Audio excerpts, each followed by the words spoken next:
માને છે શહેરનો વિકાસ એમને દેખાતો નથી, ખાલી સોશિયલ મીડિયામાં છવાવા માટે ગતકડા કરતા રહે છે. અચ્છા રાજનભાઈ, વિકાસની પરિભાષા આપની કઈ રીતે માનતી? તમને શું લાગે છે 27 વર્ષમાં શહેરમાં વિકાસ નથી થયો? પણ આપની પરિભાષા શું? કેમ એમાં પરિભાષા શું હોય છે? આપ કઈ રીતે વિચારો?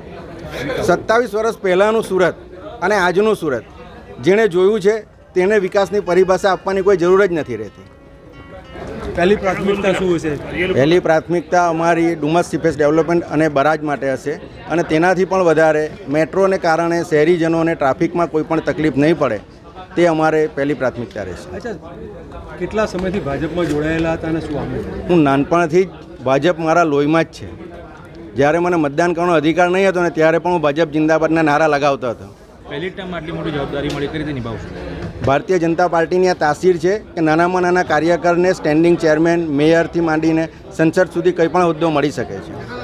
પહેલી ટર્મ અને આટલી જવાબદારી શું કહે?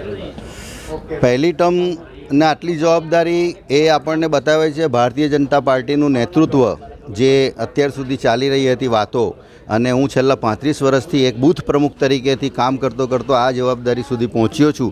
તો ભારતીય જનતા પાર્ટીના શીર્ષસ્થ નેતૃત્વ પ્રદેશ અધ્યક્ષ CR પાટીલ સાહેબ અને આપણા શહેર સુરત શહેરના અધ્યક્ષ શ્રી નિરંજનભાઈ જાજમેરા તેમજ તમામ મહામંત્રી પ્રમુખ શ્રી તમામનો હું આભાર માનું છું કે અમારી ઉપર વિશ્વાસ મૂક્યો, આ યુવા ટીમને અમને એક નવો મોકો આપ્યો. અને મારી પાસે ઘણું બધું નોલેજ, અનુભવ, હું ઘણી બધી સંસ્થાઓમાં કામ કરું છું. એટલે સુરત શહેરમાં જે પ્રાયોરિટીમાં કામ લેવાનું હશે, જે લોકોને નડતર રૂપના પ્રશ્નો હશે, જે પ્રાથમિક સુવિધાને લગતા પ્રશ્નો હશે તેને અમે ચોક્કસ પ્રાધાન્ય આપીશું.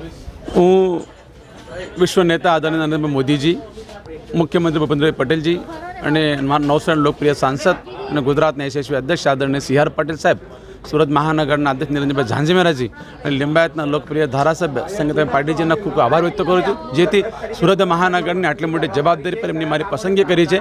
હું એમની પસંદગી પરની મારા પર જે વિશ્વાસ મૂક્યા છે, આ વિશ્વાસનું પૂર્ણ કરવા માટે એમની સાથે હું ખૂબ વિકાસ માટે શહેરના તમામ ટીમ સાથે, તમામ નગરવાસીઓ સાથે, વિશ્વજી સાથે કામ કરીને એમનો વિશ્વાસ જીતવાનો પ્રયત્ન કરીશું. શું આવનારા સમયમાં કયા પ્રોજેક્ટને શું કરશો? આવનારા સમયમાં જે અત્યારે હાલ જે પ્રોજેક્ટ ચાલુ છે, આ પ્રોજેક્ટ પૂર્ણ કરવાની જવાબદારી મારી સૌ ટીમને રહેશે. એમને હું સાથ સહકાર આપીશું. અત્યારે તો ઉડીને આંખે વળગે એવા કયા પ્રોજેક્ટ છે, શું એમાં જોર લગાવવું? તમામ પ્રોજેક્ટ તો સરળતાથી ચાલે છે, એમાં કોઈ જે જોર લગાવવાની જરૂર નથી. ખાલી પૂર્ણ કરવા માટેની આપણે એક જવાબદારી હોય છે. આ અધિકારીઓ સાથે સંકલન કરીને અને શહેરના કે રાજ્ય લેવલના મોરબી મંડળ સાથે નેતૃત્વને કન્વિન્સિંગ કરીને આ પ્રોજેક્ટ પૂર્ણ કરવાની જવાબદારી હાલની પાકની ટીમ જે મેયર હોય, ડેપ્યુટી મેયર હોય, શાસક પક્ષ નેતાની સ્ટેન્ડિંગ કમિટીના ખાસ કરીને ચેરમેનશ્રી હોય, એમની સાથે મળીને આ કામ પૂર્ણ કરવાની જવાબદાર રહેશે. રિવરફ્રન્ટ મોટા પાયે પ્રોજેક્ટ ચાલુ કરવાનો છે, કયા અટવાયેલા? ખૂબ સુંદર પ્રકારનું એક રિવરફ્રન્ટ છે, જેથી અમદાવાદ શહેરની ઓળખ નિર્માણ થઈ છે રિવરફ્રન્ટને. અહીં સુરત શહેરને પણ એક આગળી વેગળી ઓળખ નિર્માણ થાય અને રિવરફ્રન્ટને પૂર્ણ કરવા માટે પણ અમે લોકો અલગથી એક પોલિસી બનાવીને અને ઝડપથી અઢી વર્ષના અંદરમાં પૂરો થાય એવો અમે પ્રયત્નશીલ રહીશું. આ મહત્ત્વની જવાબદારીમાં અમારા શીર્ષક નેતૃત્વ યશસ્વી પ્રધાનમંત્રી નરેન્દ્રભાઈ મોદી, જેપી નડ્ડા સાહેબ, અમિતભાઈ શાહ સાહેબ, ગુજરાતના મુખ્યમંત્રી ભૂપેન્દ્રભાઈ પટેલ સાહેબ અને ગુજરાત પ્રદેશના યશસ્વી અધ્યક્ષ સી આર પાટીલ સાહેબ અને સુરત શહેરના પ્રમુખ નિરંજનભાઈ જાદમારાનો હૃદયપૂર્વક આભાર માનું છું. સુરતની સર્વાંગી વિકાસ માટે જે મને મહત્ત્વની જવાબદારી આપી છે એમાં તન મન ધનથી હું મારી નિષ્ઠાપૂર્વક સેવા કરીશ. અચ્છા, આ બાદ સૌથી વધુ 2.5 વર્ષ આપના બી થઈ ગયા, તો શું પ્રોબ્લેમ પહેલો સોલ્વ કરવો આપને લાગે છે? સુરતીઓનું અત્યારે સપનું રિવરફ્રન્ટનું છે, એ મારું પ્રાયોરિટી રહેશે. જે કંઈ અડચણે પૂરા કરીને એ કામ કઈ રીતે સ્ટાર્ટ કરાવવું એની હું પ્રાયોરિટી આપીશ. મેટ્રોના કામની અત્યારે જે કંઈ અડચણ છે રોડમાં, તો એને હજી લગભગ હું સ્ટેન્ડિંગમાં હતો 2-3 વીક પહેલાં જ અમે બધા વિઝિટ કરી આવ્યા હતા સભ્યો, અને એના જે કંઈ પ્રશ્ન છે નિરાકરણ કરવાનું અમે કામ કરી રહ્યા છીએ.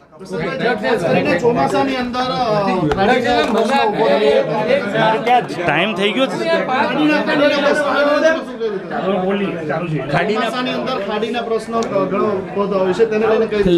લાસ્ટ ટાઈમ અમે સ્ટેન્ડિંગમાં હતા ત્યારે ઘણી ખાડીઓમાં ડિસેલિંગ કરી નાખી છે. એના હિસાબે અમને ઘણું સારું પરિણામ મળ્યું છે. હા, ઉપરવાસમાં વધારે વરસાદ આવે છે ત્યારે તકલીફ પડે છે, પણ એનું પણ આવતા સમયમાં અમે નિવારણ કરવાની કોશિશ કરીશું.